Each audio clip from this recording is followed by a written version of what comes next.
then they would have been able to save their last pick for a carry counter that we could see turn out, or could have seen turn out as a Rona, but regardless, they don't decide to go for that.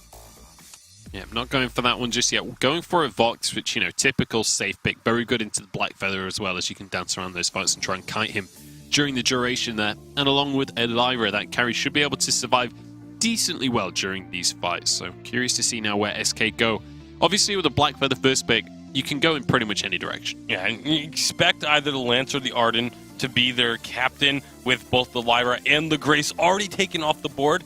So you're going to have that big, beefy front line, and maybe even just go for the triple melee brawl composition that we've seen a lot of teams running. They're actually going to go with the Fortress and pair it with an Alpha. So not quite the big, beefy captain that we normally see, but it is still going to be a hard dive composition. No, it is going to be a very hard diving composition. I was going to say that Batiste and Catherine are also open, but they decide not to go for that composition. Instead, Fortress and Alpha. Alpha is a very dominant jungler, and this does mean that Black Feather is going to be weapon power in lane. And with the Fortress scaling very well, and the Wolves applying the mortal wounds to reduce the sustain and the healing that does come out from the Lyra, it's a very strong composition for SK. However, they are going up against the Vox and the Lyra already, and now with Rona being picked up, that's a composition that can kite out very well at the same time. I have to say, this does feel like a fairly even draft, but you can very clearly see the way that these fights are going to be going. With SK drafting the way that they have to be so aggressive, especially once we get to that mid stage of the game. Yeah, I'm going to be really curious just to see who SK focuses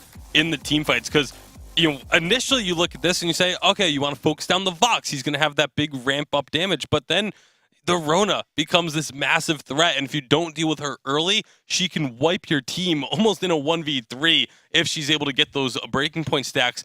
But you also have to wonder, will this be a weapon Rona? Is it going to be a double weapon composition for the side of SpaceStation, or does either the Vox or the Rona end up going Crystal Power route? I mean, it's possible. CP Vox actually does very well against this composition because it's both triple melee and has a Fortress who, with his Wolves, you have more units to bounce off of, but it's most likely going to be the double weapon power. I actually don't like the Rona pick just because in the jungle, she doesn't get as much gold and she doesn't ramp up to her items as quickly, meaning that she's either going to be squishy without defensive items or she's not going to have as much damage. So SK are the favorites in my opinion coming out of this one. All right, SK are the favorites coming on in. They look great in game one. We'll see if they can turn this into a 2-0 and keep their world's hopes alive. Hashtag Vainglory. Let us know whether you think SpaceStation are pushing this to 3 games or if SK have got this one in the bag. It's time to pass it back over to Jaws and Sean Ostino for game number 2.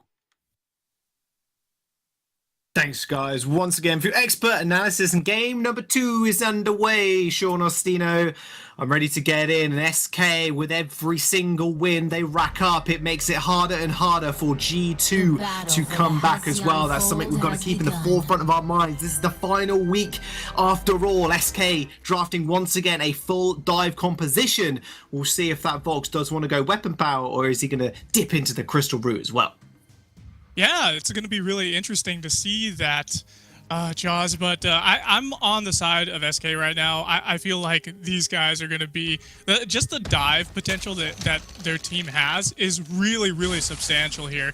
We especially with Fortress here, with his Truth of the Tooth, he's able to dive in and make his next attack like a short range lunge. Doing that too, he's able to facilitate for his allies to allow them to also get that burst of movement speed to actually come in and get in quicker, get into the fight. So it's going to be really fascinating. The Alpha, of course, we've been seeing a lot of Alpha play. Prime Directive is going to be very key for engaging, just closing those gaps really quickly between Tyriz and the enemy team, and just getting in there and doing tons of AoE damage. And then Cavalifar, what he's going to need to do is he's just going to need to execute. If we have anybody who's running away from the fight, who has a lot of missing health already thanks to Tyriz, we can have him just execute them down, take them out, and I feel like SK is going to have this one in the bag. Eggman stole away that Treant, by the way, so eye for an eye, tooth for a tooth. SK, they secure it this time around. It was 3v1 last game and SpaceStation got it, and now it's 3v1 this game and SK got it. Apparently, you only need one member to still nail to Treant. SK, though, is going to be a bit of a hot spot, or at least Cavalify will be in this lane. The poke coming out from Clast and Esquire right now, a little bit too much for him to handle. Hegman's going to have to spend a lot more time up in this lane, you can imagine, even though Cavalifar has got that book of eulogies and starting off with a little bit of armor as well. Already taken down about half HP. Esquire is going to go for the back here fairly early on, and we'll see if he wants to go into weapon power, and he does, so he's going to stick with that one. No crystal power box today. Yeah, and that could be good news for the side of SK, because now they just easily have to prioritize metal jackets across the board, and putting on that armor is going to make it a lot easier for them. And then we're going to have Joker on the other side here on SSG go ahead and prioritize some kind of armor breaker, like Bonesaw, for example, to be able to just shred the armor from SK. And that'll make it a lot easier for Esquire to be able to pierce through that armor and just burst them down much more easily. Speaking of dive, Hegman goes in. Hegman goes in, trades half his health bar for it, but he is a fortress after all. Tyros and Joker are having a little fun time down in the Elder Treant. Tyros did actually end up taking the Elder Treant away from him and going for a rather aggressive invade yet again. Playing SpaceStation at their own game. They got invaded last time. This time they're the ones doing the invading. Tyrus is going to be able to take away this back camp as well. It might even just steal this one away too. Does he get it? He does indeed. So steals away almost a complete rotation. Although Joker's going to be able to answer that one with his own rotation into SK's jungle. Although maybe in a bit of trouble as Hegman and Tyrus did get a recall off here.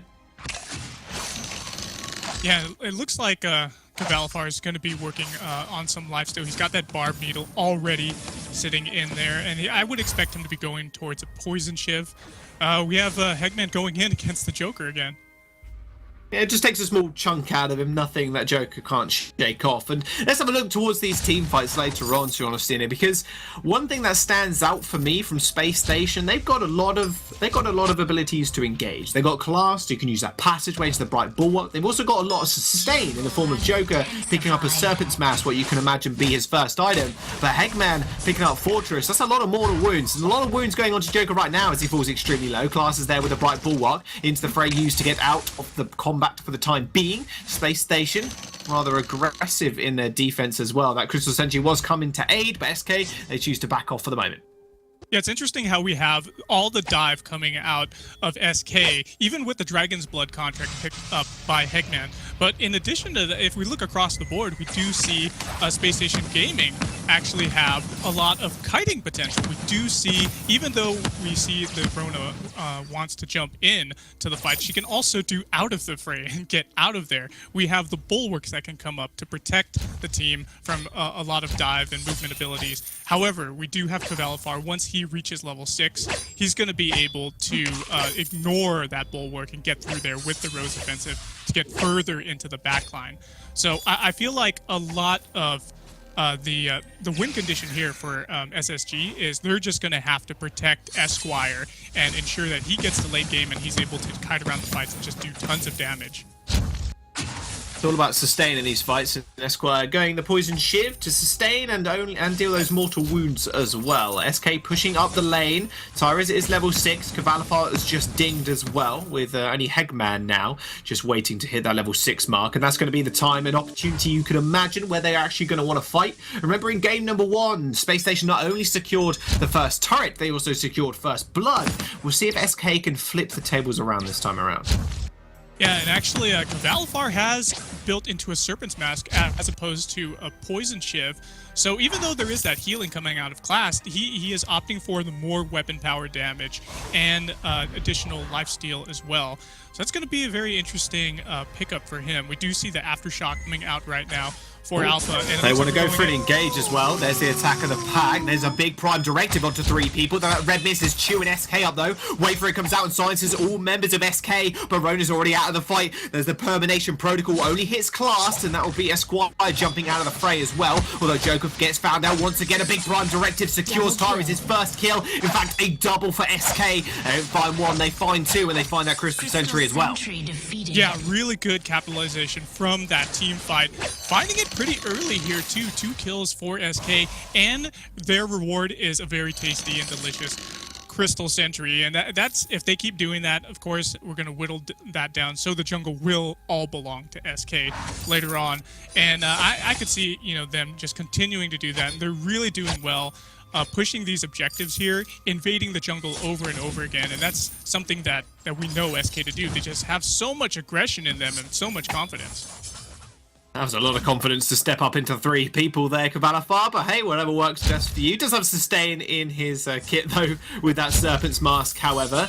Esquire now, he's going to have to be rather careful, because like I mentioned, level 6 was on the horizon, and only one Sonic Zoom is going to save you, and as soon as that Bright Bulwark is used as well, it's going to be an absolute field day for Tyras, because they're also going to be fairly tanky as well. Tyras does have that Termination Protocol to give him what could be seen as a second life. There's no Black Feather on the other team to get max execution damage. You've in fact drafted the Black Feather, so there's going to be a lot of protection there in that regard also. SK pushing onto this turret, and that's one thing they are lacking just a little bit of, and that's that turret taking ability from range. That's Space Station. They've at least got that to cling on to for the time being, because SK, they are not letting off the pedal. They know how much this series means to them, and in fact, infusions have been bought as well on the side of SK.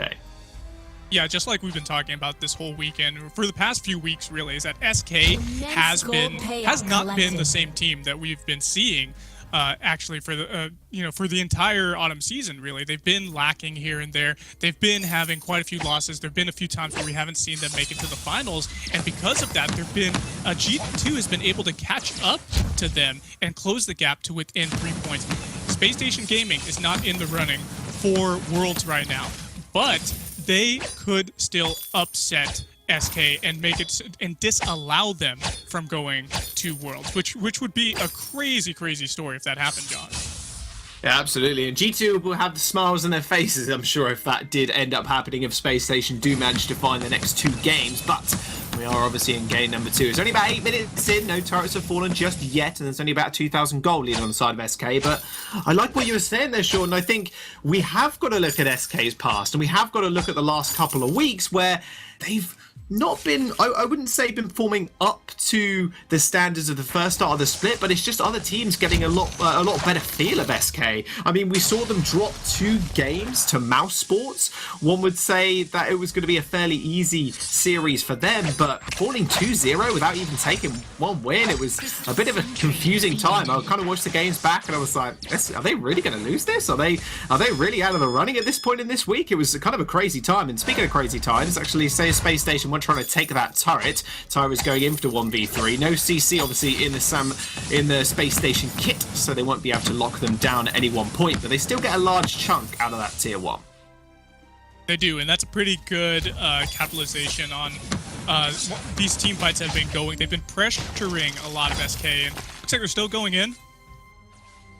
Still going to try to. SK maybe looking for a moment to go in. There's a massive prime directive onto Esquire. Takes a fair bit of damage. Still trying to do damage back. Cavalifar jumps on him with the Rose offensive. Waiting for it. It's going to get popped as well. Termination Protocol gets opened up. But Esquire is already falling. That's going to be a big red miss, sustaining him up. But he has managed to take out Tyrus, who did drop into the passive. Cavalifar is way too tanky. Sustain was too much. And that'll be Rona falling as well. SK fine too. They trade it for 1. They're even going for Class to use the passageway to get out. They need to bounce out though, because they are low health bars as well. Oh man, these the aggression here from SK is it's warranted, because they need to continue to aggress like this if they're going to be able to succeed, win this series and move on to the semifinals and day 2. But really, man, Breaking Point actually picked up by Cavalifar. And we actually also have Hegman picking up an Atlas Pauldron, so they're going to be using that against Esquire here.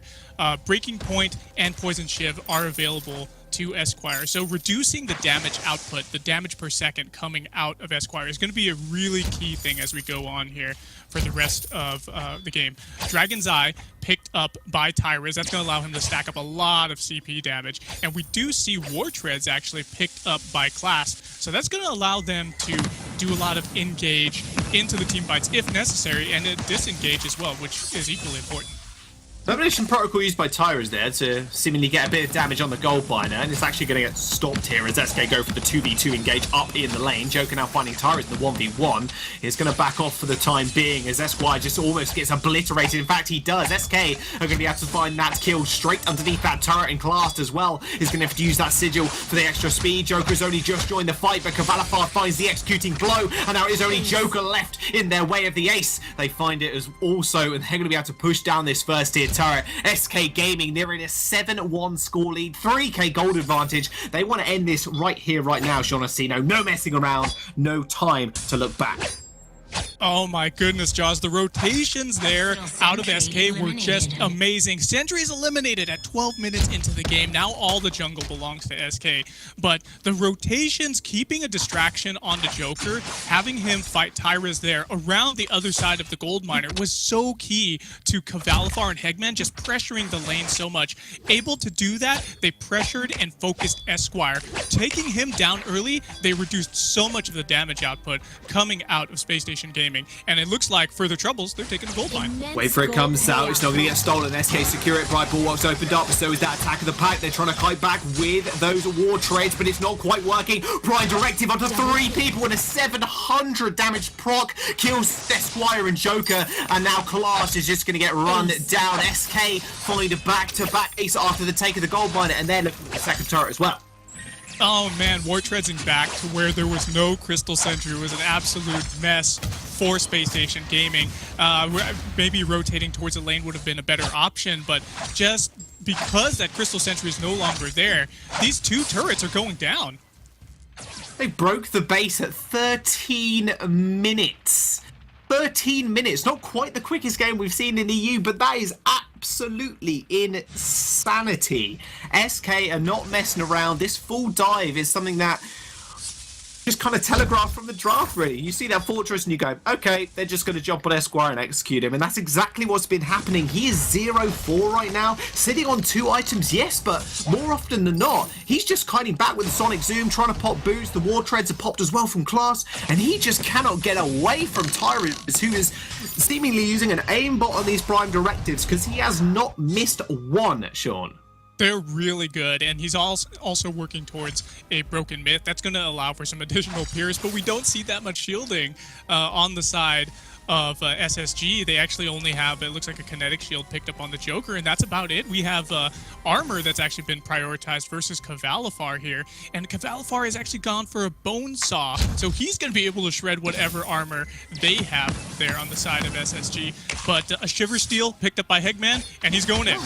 Dwyer already try and kite back, wait for it will come through, but they're still hunting him down. They end up obliterating him. Cavalifar used the Road's Offensive to get the kill. Red Mist onto 3 members of SK. He's sustaining up, but is it going to be enough? Mortal Wounds are going to be there to stop that healing coming through, and Class just gets absolutely deleted. Joker only saved by his 2 Vein Crystal turrets as he watches his members, the rest of the members of his team, fall around him.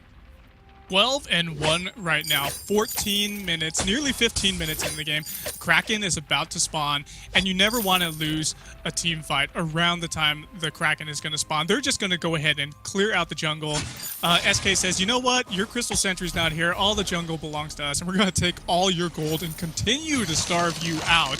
SSG is just having to deal with their passive gold that they're getting, some of the lane minions that are coming in from the side of SK, and we have about an 8,000 gold lead here for SK.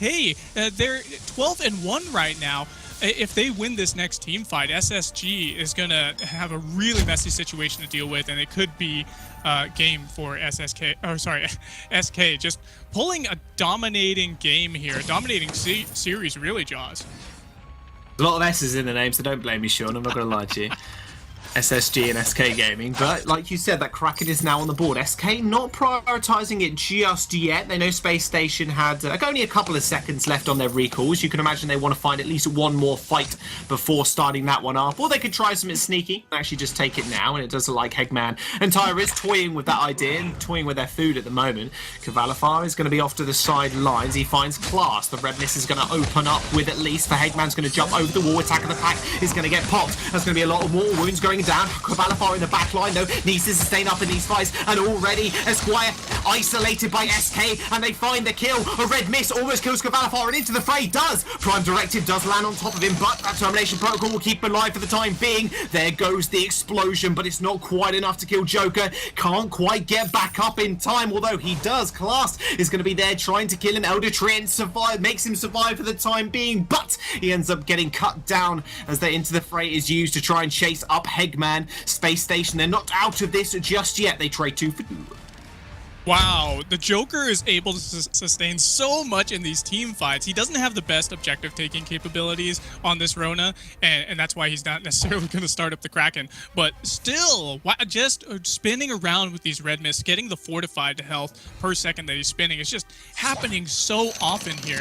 Good prioritization and target focus from Cavalifar there, and really smart move by him to actually back out of the fight a little bit to be able to get the kill on Esquire, just so he wasn't getting red misted down. But it's just a really dangerous situation in here, and I feel like that team fight was just so sloppy. There's just absolute chaos and havoc going everywhere. Cavalifar does have journey boots. He actually picked that up a little bit, so that's another tool to add to the dive that SK already has, and they just got to clean it up. We have infusions picked up across the board for SK right now, minus Hegman, and we've got infusions popped for the 2 weapon power carries on SpaceStation Gaming. Everybody wants to fight right now, Josh. I mean, I'm more than happy to see more people fight. Joker survived through that entire engagement. Again, SK are piling so many resources in to try and kill Esquire, and it's happening more often than not. He hasn't even picked up a third item, damaging item. He's actually go for the metal jacket here, of all things. Out of the Fray is going to get used there by Joker to get out of the combat situation for the time being, but SK are still going to take the rest of their jungle, and like you mentioned a couple of seconds ago, they are just relying, it seems, on that natural gold income for the moment to actually get by. And in fact, Esquire is going to pick up that Aegis now as well. So 2 defensive items, 2 full defensive items on board now, Sean. So dire straits for him. And in fact, SK are going to find another engagement. But Joker, he's spinning around, get out of his way. Esquire using that ultimate to try and get the science on. But once again, SK find him in the back of the fight. And Into the Fray will find one at least. But Esquire finds the dirt. And that'll be Tyrus popping that massive Prime Directive and then spontaneous combustion. Or not, Termination Protocol even. There's no petal in this game, but Joker is going to fall, and that'll be a triple kill going over to Cavalifar. SK find the ace. Have they got enough time to take their base? I think they do. SpaceStation go blasting off again, Sean Austin, and this is going to be game. That is exactly what SK needed to do right there. Target prioritization, focus down Esquire, and you know what?